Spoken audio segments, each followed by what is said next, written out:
Bonsoir, mesdames et messieurs, bienvenue à Procure en parle. Ici Winston McQuaid, porte-parole de Procure et votre maître de cérémonie durant le mois de septembre, qui est le mois de sensibilisation au cancer de la prostate. Et ce mois nous donne l'occasion de réfléchir, d'écouter, d'agir et de soutenir ces hommes et les familles qui en sont atteints. Et comme l'information est le premier remède, c'est avec plaisir qu'au cours des prochaines semaines, nous vous proposons 4 webinaires hebdomadaires, dont le premier est ce soir. De plus, de nouvelles capsules animées, toujours aussi uniques et originales, de même qu'une série de balados intitulés Concerts sans tabou, seront mises en ligne au cours des prochaines semaines. Procure est un organisme à part entière, tout comme peut l'être la Fondation québécoise du cancer ou la Société canadienne du cancer, mais entièrement dédiée au cancer de la prostate. Aujourd'hui, nous aborderons de la prostate au dépistage avec le docteur Nancy Girard, urologue, à l'hôpital de Chicoutimi. Nous aurons droit à une présentation par notre spécialiste suivie d'une période de questions. Et justement, parlant de questions, merci pour celles reçues d'avance à info@procure.ca. Sinon, vous pouvez les soumettre en utilisant le bouton QA au bas de votre écran. Je vous présente Blue. Il me suit partout. Nous tenons à remercier tous nos donateurs du fond du cœur, mais également le présentateur officiel de ce webinaire, Industriel Alliance, et nos partenaires, Astellas, de même que l'Association des urologues du Québec et du Canada. Alors merci, docteur Gérard, d'avoir accepté notre invitation et sans plus tarder, je vous cède la parole et vous pouvez partager votre écran. Bienvenue. Bonjour tout le monde. Ça me fait plaisir d'être avec vous ce soir pour présenter. Oui, ça me fait plaisir ce soir d'être avec vous pour présenter. Je vais partager mon écran dans 2 petites secondes avec vous.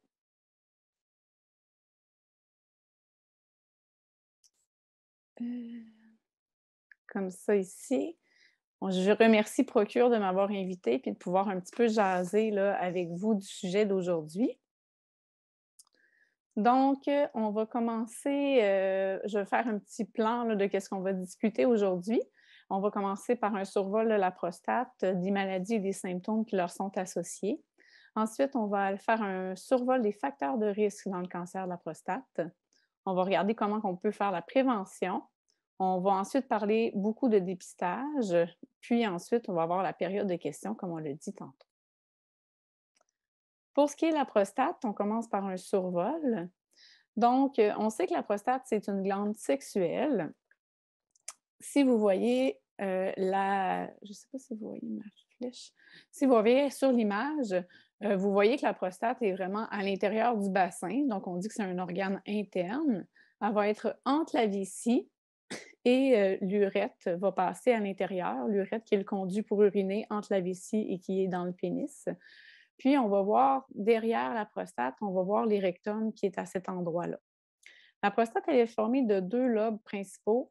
Comme je vous ai dit, elle va entourer l'urètre et à sa texture, elle va plutôt être lisse et caoutchouteuse au toucher. Elle ne sera pas indurée ou dure.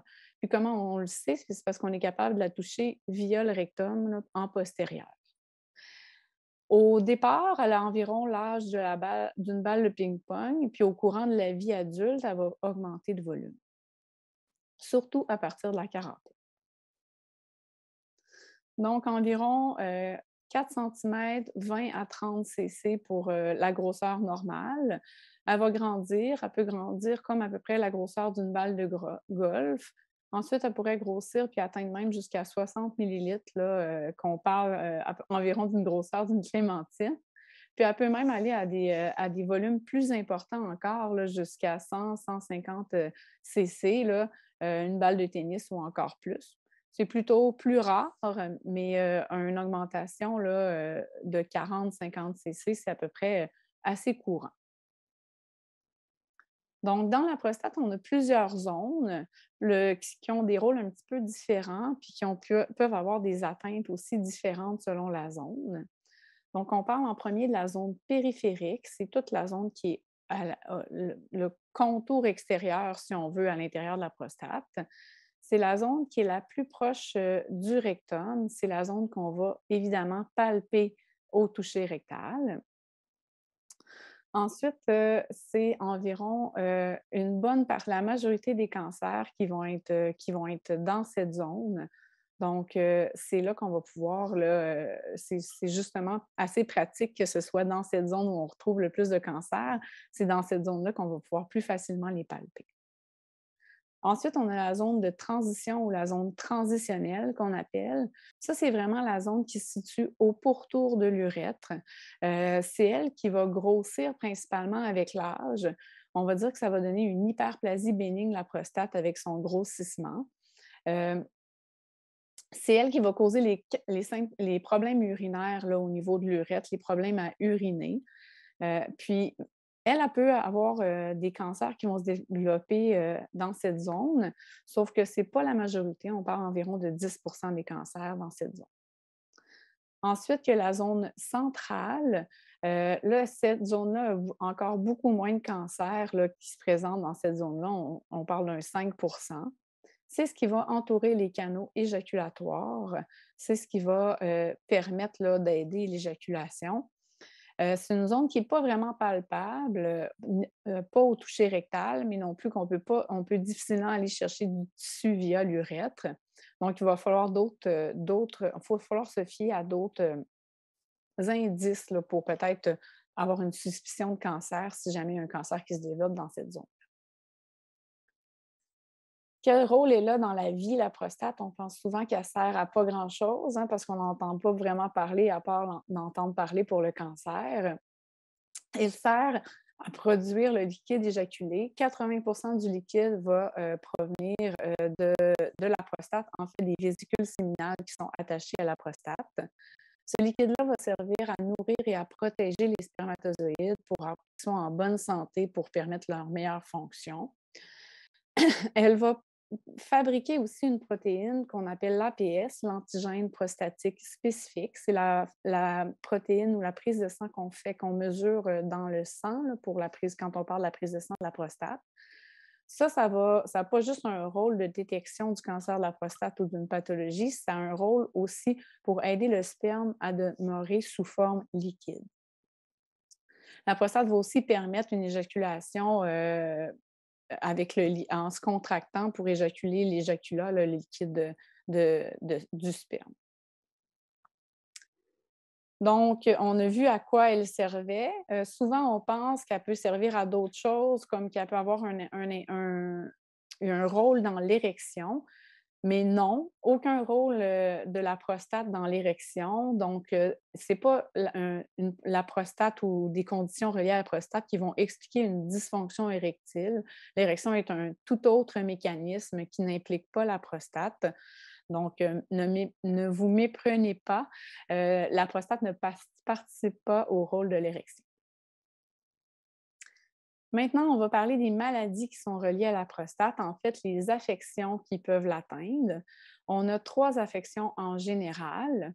La première est l'hyperplasie bénigne de la prostate. Ça veut dire une prostate qui augmente de volume, un petit peu comme je vous en parlais quand on a un petit peu plus parlé d'anatomie.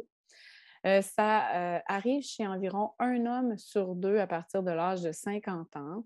C'est tout à fait physiologique. C'est dans la normale des choses chez l'homme que la prostate augmente de volume avec l'âge. Puis, on a une bonne partie des hommes qui sont atteints, mais ce n'est pas tout le monde qui vont être assez symptomatiques pour avoir besoin d'un traitement. On parle d'environ 25% des gens qui devront considérer un traitement. L'autre grande catégorie d'affections, c'est les inflammations de la prostate, ce qu'on appelle une prostatite souvent. C'est-à-dire que la prostate a une inflammation qui peut être aiguë ou encore chronique. Quand on parle d'une inflammation aiguë, c'est souvent une inflammation reliée à des bactéries. Et quand on parle d'une inflammation plus chronique, ben, c'est plus inflammatoire, pas nécessairement là, bactérien. C'est environ un homme sur 2 qui peut être atteint d'une prostatite. Puis ça, c'est à tous âges. C'est pas nécessairement plus on vieillit, plus on est sujet, là. Ça peut vraiment être à n'importe quel âge. Troisième affection, qui nous intéresse puis qui souvent nous inquiète le plus, c'est le cancer de la prostate. Un homme sur 8 environ va être atteint au courant de sa vie d'un cancer de la prostate. L'incidence va augmenter avec l'âge pour le cancer de la prostate. Puis, souvent, à son début, quand le cancer est plus, en phase, précoce, ça va être asymptomatique. Donc, il ne produira pas nécessairement de symptômes. C'est pour ça qu'on parle du dépistage, qui est quand même assez important. Maintenant, qu'est-ce que ça fait comme symptômes, ces 3 affections-là? Premièrement, l'hyperplasie bénigne de la prostate.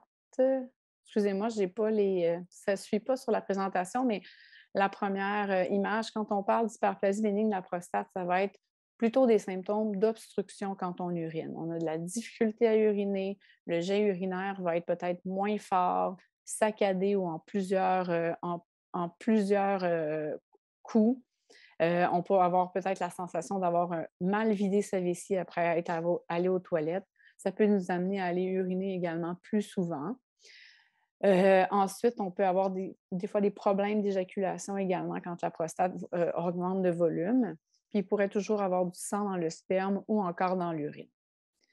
Les symptômes qui sont plus reliés à la prostatite, on parle des symptômes plus de remplissage, un peu irritatif, comme on dit. Ça, c'est plus des symptômes quand on parle d'un symptôme d'infection. Ça peut chauffer, ça peut brûler dans les urines. Il peut aussi avoir des symptômes là, de difficulté à uriner qui s'associent à tout ça, des incontinences urinaires également. On peut avoir également des douleurs qui sont rattachées là, au ventre, au bassin, dans le bas du dos, qui peuvent être associées à la prostatite, une éjaculation douloureuse, puis si c'est une origine bactérienne, de la fièvre ou des frissons. Quand on parle du cancer de la prostate, je vous l'ai mentionné, c'est un cancer qui est souvent asymptomatique, donc qui, à son début, ne cause pas de symptômes. C'est pour ça qu'on parle que le dépistage est important. C'est plus quand il va être rendu à une forme plus agressive, plus avancée, qu'on va avoir des symptômes. Parfois des symptômes reliés à la prostate, parfois des symptômes plus systémiques quand, par exemple, le cancer est devenu métastatique. Ah, ça apparaît. Voilà. Maintenant, pour ce qui est des traitements, quand on parle d'hyperplasie bénigne de la prostate, c'est des traitements souvent associés à une amélioration de la qualité de vie. Donc, c'est si on est incommodé par nos symptômes, là, on va pouvoir considérer un traitement. Parce qu'on sait que c'est une condition qui est bénigne. Donc, c'est pas malin, c'est pas grave d'avoir des symptômes associés à la prostate, à moins qu'on soit rendu en complète rétention. Mais des symptômes peu incommodants n'auront pas besoin d'être traités. Par contre, si on est incommodé, si on a vraiment beaucoup de symptômes obstructifs, ça vaut la peine souvent de commencer un traitement qui va être plus médicamenteux au départ. Si jamais on ne tolère pas les médicaments, on a des effets secondaires ou encore c'est réfractaire aux médicaments, c'est-à-dire que les symptômes sont toujours présents et incommodants malgré la médication, mais là, on peut parler d'une chirurgie. Les chirurgies pour l'hyperplasie bénigne de la prostate, c'est pas comme une chirurgie pour le cancer. Pour l'hyperplasie, on va vraiment aller par les voies naturelles, enlever une partie de la prostate à l'intérieur dans la zone transitionnelle qu'on parlait. En fait, je compare souvent ça avec mes patients à si votre prostate est un beigne, on a l'urètre qui est le trou de beigne, puis nous, on va aller prendre des bouchées dans le trou de beigne pour agrandir le trou de beigne. C'est un petit peu une corrélation qu'on peut faire. Ça, c'est la chirurgie pour l'hyperplasie bénigne de la prostate. Quand on parle de la prostatite, les traitements peuvent varier. Souvent, quand c'est une prostatite bactérienne, ben, on sait, les bactéries, on traite ça avec des antibiotiques. C'est la même chose pour la prostate, c'est un traitement antibiotique. La durée peut être variable, ça peut être une dizaine de jours, des fois, ça peut persister jusqu'à 4 semaines ou encore plus longtemps, dépendamment des cas.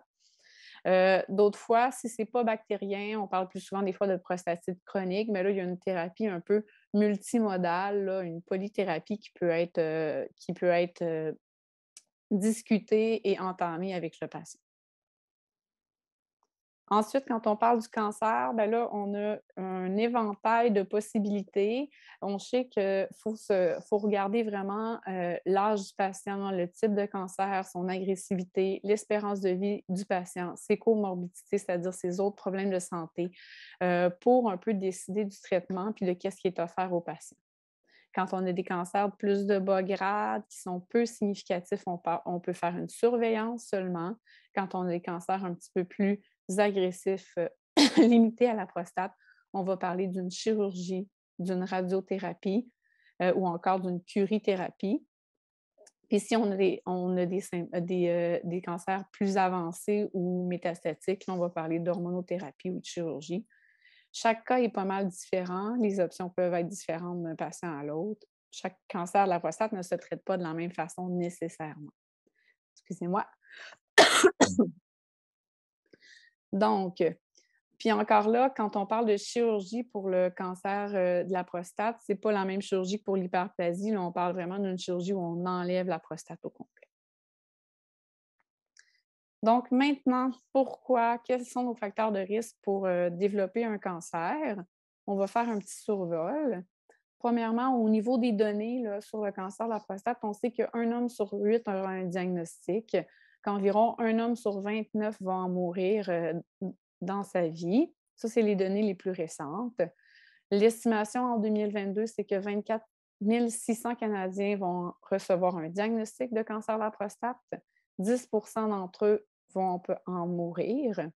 Puis en moyenne, on parle que chaque jour, 67 Canadiens, dont 12 Québécois, vont avoir un diagnostic également. Donc, dans les facteurs de risque, on parle des gens de plus de 50 ans. Puis on a dit que le cancer était plus fréquent avec l'âge. Donc, à partir de 50 ans, on est plus à risque. Si on a des antécédents familiaux de cancer ou encore de gènes irrités, ou si on est un homme d'origine afro-américaine. Pour ce qui est de l'histoire familiale, selon nos antécédents familiaux, si on a un de nos parents qui est atteint, on parle d'un père, d'un frère, d'un fils, on va être 2 à 3 fois plus à risque de développer le cancer. Si on a 2 parents qui sont atteints, bien là, on tombe à peu près à 5 fois plus de risque. Puis si jamais un de nos parents qui est atteint a reçu un diagnostic plus précoce, à l'âge de 50-60 ans, ça augmente aussi notre risque. Et si jamais on a une histoire familiale là, de cancers autres qui sont associés surtout à des gènes hérités comme le cancer du sein, de l'ovaire, du pancréas, des poumons ou colorectal, là, ça augmente encore notre risque. Il faut être un petit peu plus à l'affût si on a cette histoire familiale. Pour ce qui est des gènes hérités, c'est le petit côté héréditaire du cancer. On parle qu'on a des gènes pour le cancer du sein, des ovaires, du pancréas qui ont des mutations dans le BRCA1 ou BRCA2. On entend souvent parler de ces mutations-là pour le cancer du sein, mais ça peut être aussi augmenter le risque de cancer de la prostate, donc de 4 à 8 fois, là, dépendamment des études. Il y a d'autres gènes qui sont aussi probablement en cause d'augmenter le risque du cancer de la prostate, mais il y a plusieurs études qui sont en cours là, pour essayer de mettre en évidence ces gènes responsables. Puis, on veut surtout essayer de mettre en évidence les gènes responsables des cancers significatifs et plus agressifs. Donc, encore une fois, si jamais vous avez des antécédents familiaux connus ou encore des mutations génétiques connues, bien, c'est peut-être important d'en parler à votre médecin de famille ou encore un urologue si jamais vous avez déjà un suivi avec l'urologue. On se rappelle que ça ne représente pas vraiment tous les cas typiques, mais c'est quand même important de faire le dépistage à ce moment-là. Pour ce qui est de l'origine ethnique, on a parlé d'origine afro-américaine ou encore d'origine antillaise. Ces gens-là sont plus à risque, 2 fois plus à risque qu'un homme blanc d'être atteint d'un cancer de la prostate, puis encore plus à risque qu'un homme asiatique. Ça a tendance également à apparaître à ce moment-là à un âge plus jeune, puis quand le cancer apparaît, il a tendance à être plus agressif. Mais heureusement, on a toujours un taux de guérison qui est à peu près comparable aux autres cancers, même si ça a tendance à apparaître plus jeune et à être plus agressif. Pour ce qui est de l'alimentation, il y a plusieurs études qui ont étudié, si on pouvait avoir un changement qui pouvait avoir un impact sur notre prévention ou encore développer plus un cancer de la prostate. Je vous dirais que qu'est-ce qui ressort principalement, c'est qu'une alimentation riche en viande rouge pourra avoir un impact négatif. Une alimentation riche en graisse animale ou encore en produits laitiers, mais à des quantités quand même assez importantes, pourraient avoir un impact négatif. Les aliments transformés, les charcuteries aussi pourraient augmenter le risque de cancer. La malbouffe, autant sucrée, salée ou encore les deux, peuvent avoir également un impact. Il n'y a pas vraiment d'études qui ont montré une franche stratégie stricte d'alimentation pour essayer de prévenir le cancer, mais quand on sait que ces aliments-là peuvent avoir un impact, ben, on peut peut-être faire notre petit effort. Donc, quand on parle de surpoids, d'obésité, ça reste un facteur qui va favoriser possiblement le cancer. C'est probablement un peu plus d'incidence du cancer de la prostate chez les gens en surpoids ou en obésité. Il y aurait possiblement plus de récidives, puis le cancer serait découvert de manière plus agressive à son diagnostic. Pourquoi? Bien, entre autres, parce que quand on a une obésité, il y a une certaine dilution de la protéine qui est l'APS dans le sang. Donc, les valeurs vont être plus basses qu'une valeur réelle habituellement. Puis on sait que c'est les valeurs qui sont élevées qui sont anormales habituellement. Donc, si on a une valeur plus basse, on peut être faussement rassuré, d'où le fait de diminuer notre capacité à faire le diagnostic ou à le détecter, d'où le cancer est plus agressif lors du diagnostic. Pour ce qui est de la vitamine D, les études sont un petit peu contradictoires. Il y en a qui ont démontré qu'il y a une augmentation du risque, il y en a d'autres qui ont démontré qu'il n'y avait pas d'impact. Ça serait un risque qui pourrait être augmenté avec une carence en vitamine D ou encore avec un surplus de vitamine D. Au Québec, on parle surtout plus de carence de vitamine D parce qu'on est dans un pays nordique, moins d'exposition au soleil. C'est quand même assez fréquent dans la population d'avoir un déficit en vitamine D. Ce qui est plus à risque d'avoir un déficit, c'est les hommes de 50 ans et plus qui ont la peau foncée et qui sont moins exposés au soleil. Autre facteur qu'on peut penser avoir un impact, mais finalement qui n'ont pas d'impact nécessairement, on n'a pas l'hyperplasie bénigne de la prostate rend pas un patient plus à risque d'avoir le cancer. C'est bénin, on sait juste que c'est incommodant, mais bénin. Une prostatite aiguë n'a pas plus de risque non plus. Les prostatites chroniques avec de l'inflammation chronique, c'est autre chose, mais pas pour la prostatite aiguë. La fréquence de l'activité sexuelle, il y a plusieurs études qui ont étudié si le nombre de relations sexuelles dans la vie d'un patient pouvait avoir un impact. Ils n'ont pas vraiment vu d'impact franc, mais il y a peut-être des études qui auraient démontré même qu'une activité sexuelle plus importante pourrait avoir une tendance protectrice. La vasectomie, pas d'impact, pas de facteur. Ce n'est pas un facteur de risque non plus de développement de cancer de la prostate. Les autres facteurs qu'on peut penser quand on parle de remplacement de la testostérone, souvent à un certain âge, si on a un déficit de testostérone, on peut penser à avoir un remplacement. Là, on parle d'andropause parfois. Donc, en fait, la testostérone ne va pas augmenter le risque d'avoir un cancer de la prostate, mais pourrait augmenter la croissance du cancer de la prostate s'il est déjà présent. Donc, si on n'a pas de cancer, ça ne change pas rien à notre risque. Mais si on aurait un cancer qui est diagnostiqué ou non, ça pourrait augmenter sa croissance. On sait qu'il y a les traitements comme l'hormonothérapie qui va en fait bloquer la testostérone, qui va permettre d'arrêter la progression du cancer. Donc, de façon opposée, si on a trop de testostérone, ça pourrait favoriser là, la croissance. D'autres mythes dans la population générale, des fois, on peut entendre toutes sortes de choses. Donc, on ne peut pas attraper le cancer d'un conjoint ou d'un partenaire, c'est impossible. Le cancer ne va pas se transmettre par le sang, par le sperme non plus. Il ne va pas se transmettre par l'urine, on ne va pas uriner notre cancer. Ce n'est pas des choses qui sont vraies. D'autres choses que les gens peuvent penser, c'est au niveau du sperme, quand il y a de la radiothérapie, le sperme ou l'urine ne va pas transmettre là, quelque chose de radioactif après les traitements. Puis la personne aussi qui a reçu de la radiothérapie ne sera pas réactive. D'autres choses, ben, on sait, il y en a qui pensent que peut-être qu'ils ont un cancer, ça va éventuellement partir de lui-même. Non plus, il faut le traiter si on veut qu'il disparaisse. Puis, ben, on ne va pas nécessairement le prévenir avec des produits naturels quelconques ou avec des remèdes plus naturels. Là. Il n'y a pas grand-chose il n'y a pas vraiment de produits naturels qui ont été prouvés pour une guérison de cancer. Donc, maintenant qu'on sait tous ces facteurs de risque-là, comment on fait pour essayer de le prévenir? Qu'est-ce qu'on peut faire de notre côté pour être moins à risque? Quand on parle de cancer en général, les études épidémiologiques ont montré que 40 des cancers sont liés à des comportements qui vont être modifiables, que 40 des cancers peuvent être prévenus par l'exercice physique et que 30 de ceux-ci pourraient être prévenus également par une nutrition saine. Fait que même si des fois, ce n'est pas spécifique au cancer de la prostate, on va essayer de jouer sur ces facteurs-là pour diminuer notre risque de développement d'un cancer.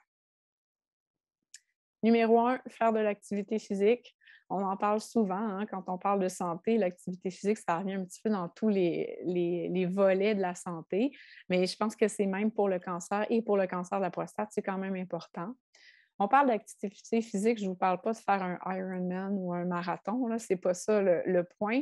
C'est vraiment juste de bouger, exercice régulier à tous les jours. On parle surtout aussi d'exercice de port de poids. Ça, c'est important surtout pour la santé osseuse, puis avoir des os un petit peu plus solides, plus en santé, surtout à partir de 50-60 ans, là, avec l'âge, on peut développer de l'ostéoporose. Fait qu'en plus, l'exercice de port de poids, c'est bon. Donc, le port de poids, ça ne veut pas dire faire de l'haltérophilie, ça veut plutôt dire faire des exercices où on supporte notre propre poids du corps. Donc, la marche, la randonnée pédestre, la danse, dans un gym, les elliptiques ou encore les escalateurs, là, les escaliers. Donc, tout ça, c'est on porte notre propre corps, puis ben, ça fait que c'est l'exercice adéquat. Si vous ne savez pas trop quoi faire, qu'on n'est pas habitué trop de faire de l'exercice, ben, on peut simplement commencer par marcher. Marcher, ça ne veut pas dire aller marcher 1 heure dehors, mais ça peut peut-être faire augmenter un petit peu plus de marche dans notre activité quotidienne. Dans notre activité quotidienne, ça veut dire, par exemple, faire de l'exercice quand on se sent bien, quand on a le goût, ben on part, on fait une petite marche. On peut aller stationner plus loin que quand on fait nos commissions ou qu'on va on va à quelque part. Au lieu de se stationner à côté de la porte, on se stationne plus loin. Ça nous fait déjà une marche de plus. Prendre les escaliers au lieu de l'ascenseur. Pendant les pauses publicitaires, si on écoute la télé, se lever, bouger. Théoriquement, on ne devrait pas rester assis plus que 30 minutes d'affilée pour notre santé physique. Puis, on devrait bouger au moins 30 minutes par jour. Ça ne veut pas dire 30 minutes consécutives nécessairement. Ça peut être 30 minutes cumulées dans la journée. Puis c'est de façon modérée. Donc, une marche en bon pas est quand même considérée comme une façon modérée de bouger. Aussi, trouver quelqu'un avec qui on aime faire de l'exercice, c'est toujours plus motivant. Fait que se trouver un partenaire ou un ami. Maintenant, on parle de nutrition. Si jamais vous n'avez pas soupé, ça va peut-être vous donner un petit peu l'appétit. Donc, l'importance de la nutrition qui pourrait permettre là, de diminuer notre risque de cancer, c'est surtout de manger sainement, de manger des aliments plutôt à l'état frais que des aliments transformés. Des fois, c'est difficile dans notre alimentation de savoir qu'est-ce qu'on peut changer si on connaît moins ça. On est habitué, on a nos habitudes, on aime manger qu'est-ce qu'on mange habituellement. Bien, des fois, on peut avoir les conseils d'une nutritionniste pour nous aider si on veut faire des changements. Ça peut grandement aider. Sinon, un petit peu de base là, pour manger équilibré, je vous l'ai dit, des aliments peu ou pas transformés, des aliments à leur source plus naturelle. Des aliments frais aussi. faire notre propre cuisine, ne pas prendre des aliments préparés, ça aide aussi à manger plus santé. Limiter calories, gras, sel, sucre, tout ce qui est ajouté. On a parlé de la viande rouge qui pouvait être un facteur de risque. On limite à 3 portions par semaine. Charcuterie, viande transformée aussi à éviter. Puis, en fait, pour notre santé, puis pour avoir un meilleur poids, on essaie d'éviter les calories, surtout les calories liquides qui sont faciles à ingérer. Là, tout ce qui est pas de l'eau qu'on boit va comporter des calories. Fait que le meilleur liquide à boire, c'est toujours de l'eau. Fait que nutrition saine, encore une fois, là, pour nous aider, Guide alimentaire canadien peut nous aider. 7 à 10 portions de fruits et légumes par jour, beaucoup de grains entiers, du poisson, des légumineuses, par exemple, au lieu des viandes rouges, des produits laitiers faibles en gras au lieu de ceux plus concentrés en gras. Puis choisir des bons gras au lieu des mauvais gras, comme par exemple de l'huile d'olive au lieu du beurre dans la poêle. Aussi, on parle de calcium, faudrait pour une nutrition saine, notre apport de calcium, surtout quand on peut être à risque pour notre santé osseuse dans l'âge un petit peu plus avancé, on veut avoir un apport adéquat en calcium entre 800 et 1200 milligrammes par jour. C'est environ 3 portions de produits laitiers. Un apport en vitamine D, ce qui est quand même important au Québec, là, qu'on dit entre 800 et 2000 unités par jour. Ça peut faire ça, on peut le prendre en supplément également si jamais on n'en a pas assez ou on a un déficit. Donc, d'autres nutriments qui pourraient avoir, qui pourraient être l'ami de la prostate, qui pourrait avoir un bénéfice pour la prostate, la vitamine E, les huiles végétales, qui se trouvent dans les huiles végétales, les légumes verts. Le sélénium, ça se trouve dans les noix. Oméga 3, on en parle souvent, qui peut avoir des bienfaits pour plein de choses, peut-être pour avoir un bienfait pour votre prostate aussi. Le zinc également, qui se trouve dans les huîtres, les fruits de mer et les lentilles. Donc, changement des habitudes alimentaires, ça puis des habitudes de vie comme l'exercice, ça n'a pas juste un avantage pour réduire notre risque de cancer, ça a aussi un avantage pour notre santé globale, hein. La prévention, par exemple, des maladies cardiovasculaires, encore aussi la prévention des autres cancers qui peuvent avoir un impact positif, entre autres le cancer du côlon. Donc, on mange bien, on bouge, on essaie de garder notre poids santé. Ça, c'est un peu les éléments clés pour permettre de diminuer notre risque de cancer de la prostate, la progression du cancer ou encore un cancer avancé au diagnostic.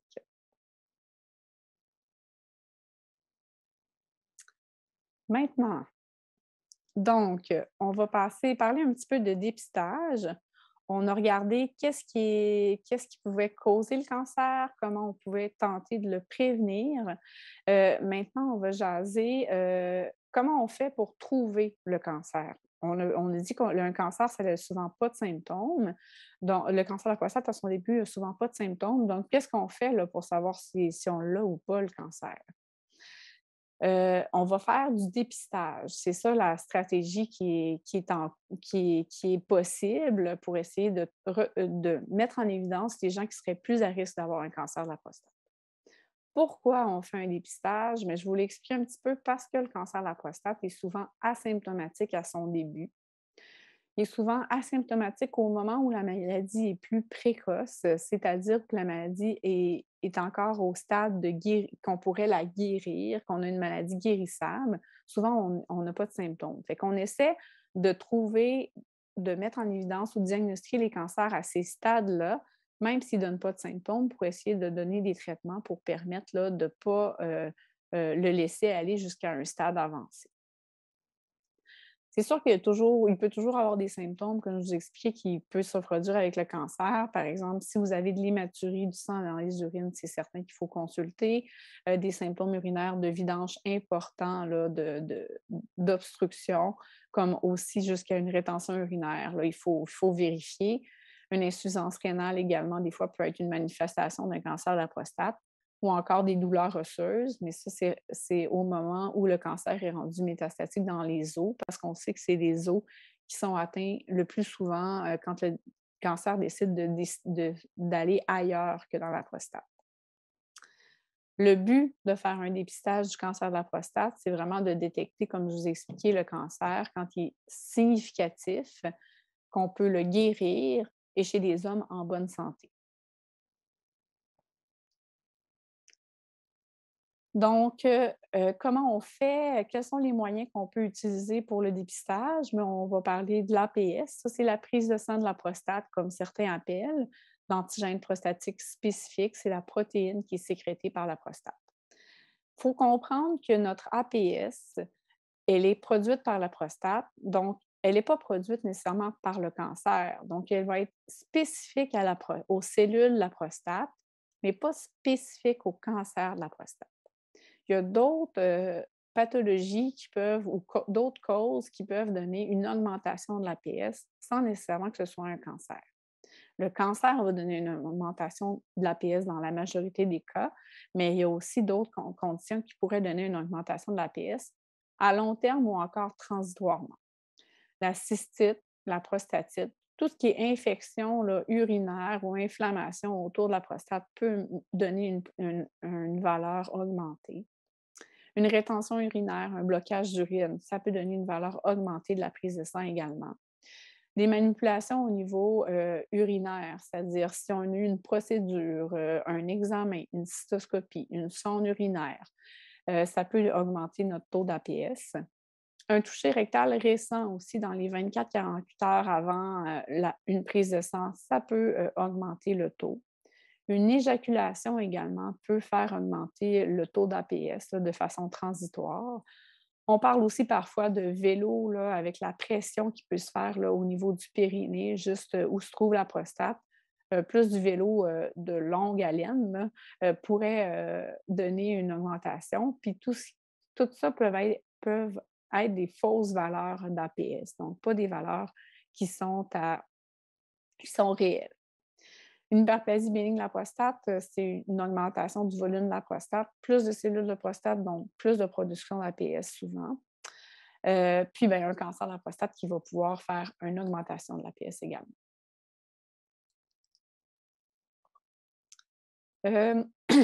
Sinon, comment on fait le dépistage? J'ai dit qu'on le faisait avec l'APS, mais à qui on le fait? De quelle manière on fait un bon dépistage? Comment notre dépistage va être pertinent?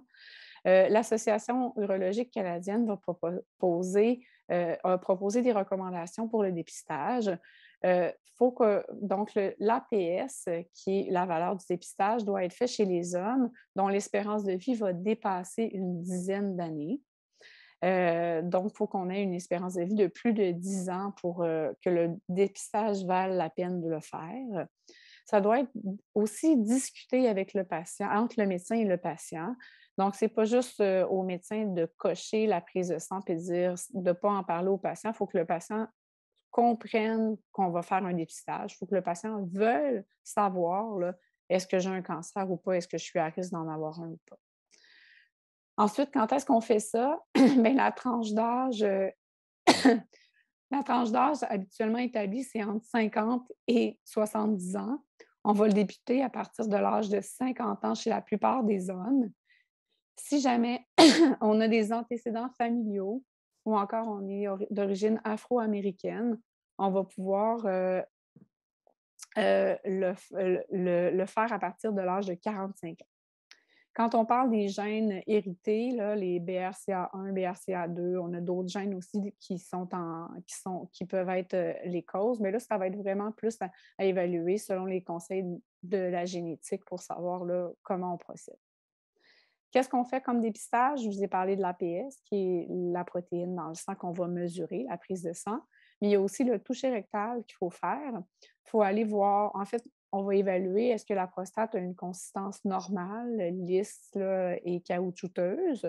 Est-ce qu'il y a des nodules? Est-ce qu'il y a des indurations? Est-ce que c'est symétrique ou pas? Tous des signes qui pourraient nous faire penser à un cancer ou qui pourraient concorder avec une augmentation de l'APS et nous faire une suspicion encore plus élevée de cancer. Avantage d'un dépistage, c'est en fait, ça va nous rassurer si le dépistage est normal, on va savoir qu'on n'est pas à risque. Puis l'autre chose, ben, si on fait un dépistage, qu'on fait le diagnostic d'un cancer, on va souvent peut-être être capable de traiter la maladie, d'éviter les métastases, d'éviter des décès dus au cancer de la prostate. Ça, c'est dans les gros avantages.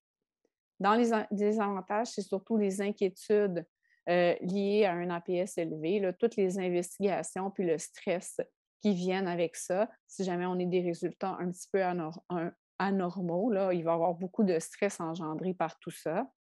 En fait, aussi les impacts des investigations comme la biopsie de la prostate. Des fois, on peut surdiagnostiquer le cancer, c'est-à-dire qu'on va trouver des cancers de très bas risque qui ne sont pas vraiment à risque de causer des dommages plus tard, mais qu'on va diagnostiquer puis on va vouloir traiter l'impact. Donc, on peut parler des fois d'un surtraitement qui vient avec tout ça. Ça, c'est dans les désavantages. Fait que c'est pour ça qu'il faut discuter entre patients et médecins pour savoir est-ce qu'on veut le dépistage ou non. Un coup qu'on a on a décidé de faire notre dépistage, on a un petit algorithme là, avec des valeurs là, selon encore l'Association canadienne des urologues. Si on a un très bas taux d'APS, en bas de 1, bien, on pourrait ensuite faire un dépistage aux 4 ans. Un APS en bas de 1 entre 1 et 3, on pourrait faire ça environ aux 2 ans. Puis un APS plus que 3, notre dépistage pourrait être fait plus fréquent, environ aux années. Puis bien, éventuellement, si c'est plus élevé que 3 à 4, là, dépendamment de l'âge du patient, là, on va aller vers considérer faire d'autres investigations pour savoir, là, pour nous aider des fois à savoir si on va plus loin. Il y a d'autres tests qui peuvent être considérés comme la vélocité de l'APS, ça veut dire de comment l'APS augmente dans le temps. La densité de l'APS, ça veut dire l'augmentation de l'APS selon le volume de la prostate. Il y a la résonance magnétique qui est l'IRM qui peut être aussi utilisée pour nous guider un petit peu pour le diagnostic. Puis il y a certains normogrammes là, où on rentre toutes les caractéristiques des patients qui peuvent nous donner des pourcentages de risque pour aider à la décision. Ensuite, bien, si on considère aller plus loin dans l'investigation, bien, on va parler des biopsies de la prostate pour faire le diagnostic. Quand est-ce qu'on l'aurait? Je vous ai dit tantôt, la tranche d'âge, c'est surtout 50 à 70 ans pour le dépistage. Fait que chez la plupart des hommes, à partir de 70 ans, on pourrait considérer arrêter le dépistage. On a parlé que quand on a une espérance de vie de moins de 10 ans, c'est plus nécessairement valable de faire un dépistage. Puis on sait que les hommes leur leur espérance de vie est environ de 82-83 ans. Donc, c'est pour ça qu'à partir de 70 ans, on peut décider d'un peu laisser aller. Par exemple, par contre, à 60 ans, si votre APS est très bas, puis le toucher rectal est normal, en bas de 1, on pourrait même considérer d'arrêter parce qu'on sait qu'à ces valeurs-là, il y a plus de chances qu'il y ait un cancer de la prostate qui se développe plus tard. Puis encore une fois, l'espérance de vie, si on a beaucoup de maladies puis qu'on a une espérance de vie limitée, on n'est pas obligé de faire des dépistage. Comment on le diagnostique?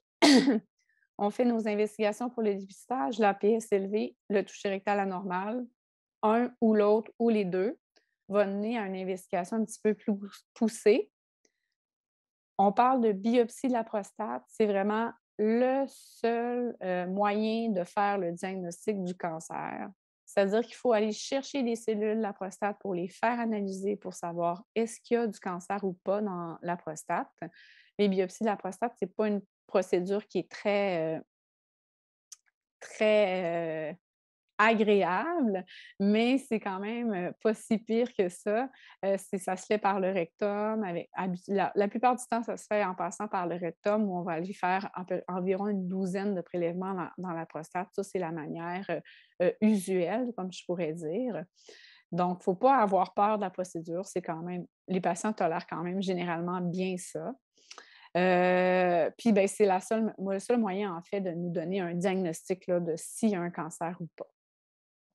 Maintenant, de plus en plus, il va y avoir la résonance magnétique, l'IRM, qui va prendre de plus en plus de place là, dans l'aide au diagnostic. C'est un examen par résonance magnétique de la prostate qui va nous donner est-ce qu'il y a des lésions qui sont suspectes ou non d'avoir du cancer. Puis après ça, ça peut même aller guider nos biopsies pour essayer de cerner les zones un petit peu plus sujettes ou à risque pour faire les biopsies. La résonance magnétique va nous aider, mais la résonance magnétique ne peut pas faire le diagnostic. Vraiment, pour avoir un diagnostic, il faut des biopsies, il faut aller chercher des cellules. Aussi, il faut savoir que le cancer de la prostate est souvent pas juste un gros nodule à un endroit dans la prostate. Souvent, quand il y a une zone qui a du cancer, parfois, il peut y avoir un petit peu des cellules de façon diffuse. Ça ne fait pas nécessairement une masse très précise. Fait que c'est pour ça que les biopsies ont fait comme un sampling un peu de la prostate. Donc voilà, biopsie de la prostate, seul moyen de diagnostiquer, IRM, pour nous aider dans notre diagnostic. Donc, j'espère que on vous a bien éclairé là, sur un petit peu là, la prostate, les affections qui sont en lien avec la prostate, un petit peu les facteurs de risque, puis la prévention du cancer. Et on a parlé du dépistage là, qui pouvait quand même, somme toute, là, qui permet de sauver des vies parce qu'on est capable de trouver des cancers plus tôt, avant qu'il y ait des symptômes, pour qu'on puisse bien les traiter. Donc, je pense qu'un dépistage, quand on est dans la bonne catégorie de gens pour l'avoir, ça fait du sens là, d'avoir recours au dépistage. L'autre chose, c'est que de plus en plus, on a des moyens un petit peu plus précis pour nous aider dans notre diagnostic, comme l'imagerie par IRM, par exemple. Il faut savoir que dans le cancer de la prostate, il y a encore de plus en plus de traitements qui se développent et plus d'options de traitement pour les patients. Dans les dernières années, vraiment, là, ça a explosé un petit peu en termes d'indications puis de possibilités de traitement, surtout pour les cancers parfois avancés. Fait que c'est vraiment beau de voir ça, là, comment on a de plus en plus d'options pour les patients. C'est sûr que tout ça, c'est toujours grâce à la recherche, hein, à toutes les études qui sont faites là, pour essayer de développer des nouveaux traitements ou de vérifier, de trouver des nouveaux marqueurs, des nouvelles voies de détecter. Fait que ça, il ne faut pas oublier qu'il y a un grand merci là, à la recherche et à tous ces développements. Donc, bien, merci. C'est ce qui conclut pas mal notre présentation. Bien, merci, docteur Gérard, d'avoir si bien exposé. Cette présentation a été vraiment remarquable. Alors, nous ouvrons maintenant la période de questions. Alors, première question. Je suis camionneur longue distance. J'ai des problèmes avec ma prostate depuis des années. Infection urinaire, prostatite. J'ai même été hospitalisé pour une prostatite aiguë. Est-ce que ça peut mener à un cancer? Bien, comme je l'ai expliqué tantôt, une prostatite aiguë ou deux dans la vie, là, on n'a pas prouvé qu'il y avait de facteurs, que c'était un facteur de risque franc pour le développement d'un cancer de la prostate. Par contre, une inflammation chronique, là, que ce soit dans n'importe quel organe, pourrait avoir tendance à faire le développement de cellules plus anormales, plus sujettes à développer un cancer. Il faut quand même faire une différence entre des prostatites aiguës plus transitoires qu'une inflammation chronique de la prostate. Mais en général, là, une prostatite aiguë, non, va pas nécessairement mener à un facteur de risque de la prostate, du cancer de la prostate. Deuxième question, j'ai lu qu'une carence en vitamine D pouvait être un facteur de risque. Est-ce vrai et comment savoir si on en a une carence en vitamine D? Bien, premièrement, comme je vous expliquais aussi dans la présentation, la vitamine D, on est dans un pays nordique au Québec, hein, donc on est plus à risque d'avoir des carences, étant donné qu'on a moins d'exposition au soleil. Si jamais on est inquiet par rapport à une carence en vitamine D, c'est quand même assez simple, là, ça se mesure dans le sang, c'est juste une simple prise de sang qui mesure notre vitamine D.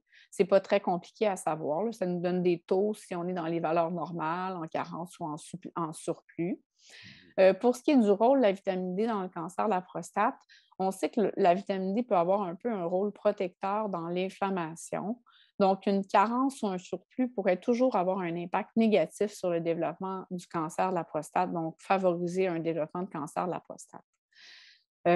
C'est dans les plus récentes études un petit peu qui ont sorti qui pourrait toujours avoir un impact négatif, mais encore là, avant, il y avait des études qui un petit peu contredisaient. Mais je pense que c'est pas de vérifier, c'est pas mauvais. Puis de supplémenter aux besoins si jamais on a une carence, ça peut pas non plus être mauvais. Puis pour notre santé en général aussi. J'ai 75 ans, dit ce monsieur. J'urine souvent la nuit et dernièrement, j'avais du sang dans mon urine et mon sperme. Est-ce que ça pourrait être lié à un cancer de la prostate? Ben, un cancer de la prostate pourrait toujours souvent il est asymptomatique à son début, hein, dans les formes non significatives ou précoces. Mais oui, effectivement, les cancers des cellules de cancer pourraient donner un segment une prostate qui peut saigner plus facilement, pourrait faire du sang dans les urines. Ça pourrait être un signe, mais ça ne veut pas dire que le sang dans les urines est nécessairement un cancer de la prostate non plus. Puis une chose qui est importante, c'est que de toute façon, quand on a du sang dans les urines, c'est pas normal. Moi, je ne traite pas juste des cancers de la prostate, mais on traite des cancers de tout l'arbre urinaire. Donc, quand on a du sang dans les urines, c'est super important de consulter puis de ne pas attendre parce qu'il peut y avoir un cancer de la vessie avec du sang dans les urines, ce qui est encore plus fréquent, ou il faut vraiment faire un bilan de toute l'arbre urinaire par un urologue si on a du sang qu'on a vu dans nos urines. Ça pourrait être les reins, peut-être Ça aussi? peut être les reins, il faut tout vérifier. Les reins, les uretères, la vessie, l'urètre, la prostate, là, tout est vérifié. Habituellement, on procède à une investigation qui inclut des tests d'urine, un examen avec la caméra qui va jusque dans la vessie, un toucher rectal chez les hommes, puis un taco abdominopelvien pour évaluer les reins et les uretères. Ouais. Fait qu'on Par fait le exemple, tour. ouais. Par exemple, si quelqu'un n'a pas de médecin de famille Oui. et qu'on a ces symptômes, est-ce qu'on se rend à une clinique? Ben oui.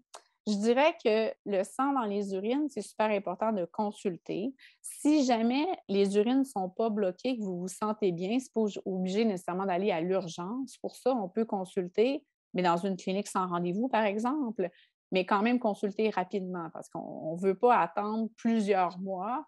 C'est pas parce qu'on a eu du sang une fois, puis après ça, que le sang s'est résorbé, qu'il ne faut pas s'inquiéter. Il y a eu du sang une fois, il faut aller voir qu'est-ce qui se passe. Parce que des fois, on a des patients, malheureusement, consultés un an après avoir déjà eu des épisodes de sang. Puis là, on a découvert un cancer de la vessie qui était rendu très invasif. Ouais. Fait que c'est quand même important de consulter si on a du sang dans les urines rapidement. Pas nécessairement d'engorger l'urgence si vous êtes bien, mais d'aller dans une clinique. Et est-ce qu'on doit s'attendre à ce que le médecin traitant dans la clinique sans rendez-vous Oui, nous donner, nous présenter quelqu'un qui est un urologue ou qui est un oui. spécialiste? Ouais, habituellement, il va traiter vos symptômes. Le médecin qui va vous prendre en charge va traiter vos symptômes, les choses aiguës.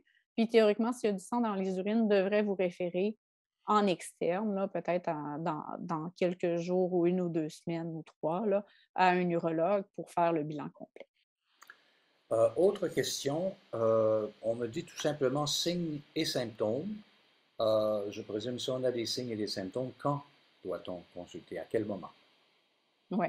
Mais je dirais là qu'il faut en parler, surtout si vous avez un médecin de famille, si vous avez des symptômes urinaires qui vous incommodent, pas nécessairement peut-être, ce ne sera pas nécessairement à cause d'un cancer, mais si vous n'êtes pas bien avec vos symptômes urinaires, que vous avez de la difficulté à uriner, que vous sentez que c'est plus difficile, que vous y allez plus souvent, ben, n'hésitez pas à en parler, là, c'est jamais mauvais. On peut faire une évaluation, voir jusqu'à quel point ça vous dérange, puis à quel point nous, ça nous inquiète par rapport aux symptômes. Mais c'est sûr que si vous avez un blocage, vous n'êtes plus capable d'uriner du tout, là, il faut consulter rapidement. Puis, s'il y a du sang dans les urines, comme on a dit aussi, il faut consulter rapidement. Après ça, qu'est-ce que je pourrais dire? Ben, c'est pas mal ça. Sinon, ben, les signes d'un cancer plus avancé, ben, ça va être surtout diminution de l'énergie, des douleurs osseuses, tu sais, un peu moins de force, mais ça, c'est quand c'est rendu plus avancé, là. Donc, il ne faut pas hésiter à consulter aussi à ce moment-là. Et est-ce que tous les médecins de famille ou autres que l'on consulte, vont faire le toucher rectal ou est-ce qu'il y en a qui sont réfractaires à ça? Oui, bien, maintenant, avec la prise de sang qui est l'APS, il y a beaucoup de gens qui se fient seulement à la prise de sang, qui ne vont pas faire de toucher rectal. Beaucoup de gens, je ne parle pas nécessairement des urologues, je parle des gens, peut-être des médecins là, de première ligne. Moi, c'est sûr que le toucher rectal fait partie du dépistage, fait partie de l'examen de la prostate. Je pense honnêtement qu'il doit être fait. C'est certain que si on a un suivi à long terme avec un patient, qu'on a une condition qui est stable, qu'on n'a pas de changement de la prise de sang, Le toucher rectal peut-être parfois n'est pas toujours nécessaire, mais quand même doit être fait, quand même à certains moments. Mais sur une condition de base, une première visite, si on veut évaluer la prostate, que ce soit pour l'hyperplasie bénigne de la prostate ou encore pour le cancer, je pense que le toucher rectal de sa place, il faut le faire. Parce qu'il y a des gens, il y a des hommes qui sont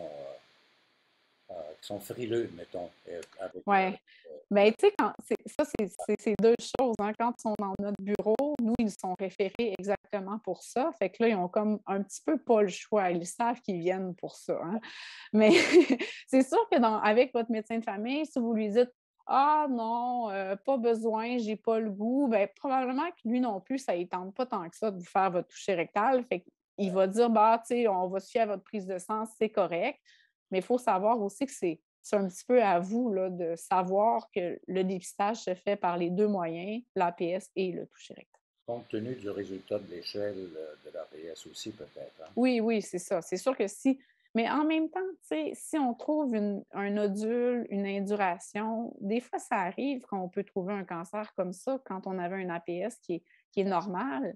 Puis en plus, quand on a un APS qui est normal avec un toucher rectal anormal, puis qu'on trouve un cancer, souvent, c'est des cancers qui sont encore un petit peu plus agressifs parce qu'on sait que les cancers, par exemple, neuroendocrines, là, je rentre dans un autre volet, vont pas nécessairement produire un APS. Qui est des cancers plus rares, mais plus agressifs, vont pas nécessairement produire un APS élevé, d'où l'importance, je pense, de quand même faire le toucher rectal, peut-être pour détecter ces rares cas-là.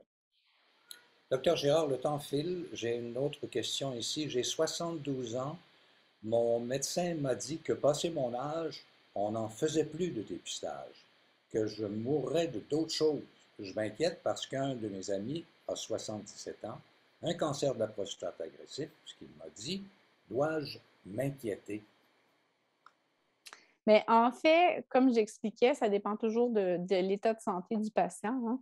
Si on a beaucoup de maladies, qu'on a des maladies cardiaques, vasculaires, diabète, ben on sait que rendu à 72 ans, par exemple, le risque de mourir d'une de ces maladies-là est plus grand que de développer un cancer agressif qui va éventuellement nous faire mourir. Donc, ça dépend toujours de l'état du patient, d'où toujours 10 ans d'espérance de vie qu'on essaie d'estimer un petit peu pour savoir si le dépistage est, est- comment je pourrais dire, là, vaut la peine d'être fait ou pas. Donc, à 72 ans, c'est sûr qu'on a dépassé l'âge cible du dépistage qui est habituellement autour entre 50 et 70 ans, surtout quand on sait que les hommes vivent, comme je disais, jusqu'à 82-83 ans au Canada d'espérance de vie moyenne. Mais si on est en très, très bonne santé à 72 ans, que le patient aimerait ça avoir une réassurance ou aimerait ça avoir son dépistage, bien, je pense que là, c'est vraiment une discussion avec son médecin des risques et des avantages d'un dépistage. Puis oui, on peut le faire quand même, même à 72 ans, mais même si ce n'est pas dans les critères là, réguliers. Est-ce que les taux d'APS peuvent varier d'un labo à l'autre? Habituellement, oui, ça peut varier un petit peu. Mais tu sais, on fait toujours, nous, quand on parle de taux d'APS élevé, on veut toujours une deuxième valeur d'APS pour essayer d'avoir une. Parce qu'on sait que l'APS peut varier d'un labo à l'autre un petit peu, mais il va pouvoir varier aussi tu sais, un petit peu dans les mêmes valeurs. Il va pouvoir avoir une certaine fluctuation aussi là, d'un mois à l'autre. Est-ce qu'il faudrait toujours les prendre, genre, vers la même heure, au milieu d'après-midi? Non, pas besoin, peu importe l'heure, là, c'est pas important. Puis, on essaie quand même d'avoir une valeur de confirmation environ 6 à 8 semaines après la valeur élevée avant de passer à une investigation supplémentaire pour confirmer la valeur. Une dernière question. Mon taux d'APS était à 5,8 lorsqu'on m'a cédulé une biopsie. Il est à 4,6 maintenant. Et le toucher rectal, ça a l'air que c'est normal. Est-ce que je peux annuler la biopsie? J'ai 60 ans.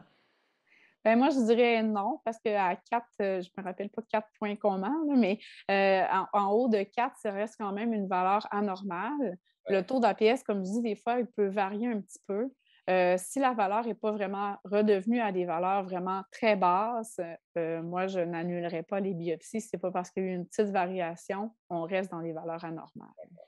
Alors, on arrive à la fin du webinaire. Merci beaucoup, docteur Girard, pour votre Merci à vous. présentation. Bravo d'être devenu urologue à Chicoutimi.